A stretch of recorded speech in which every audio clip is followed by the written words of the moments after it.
Oo, sige, okey lang isa tayong dalawa.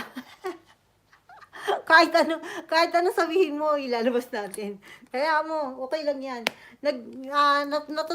Natutulog na sila o kaya, merong trabaho. Oo, tanghali, magtatanghalian na, andito pa ako. Tatanghalian na sa Pinas, ayan. Ayan. Okey lang 'yang iba nagre-reply, 'pag nakita nila kasi busy.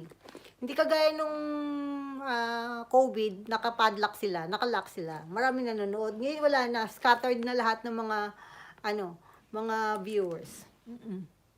Hello, Mel! Kamusta na? Ayan. Eto, ayan yung CD niya, ha? Ayan siya, oh, ayan. Yung handle niya malinis pa.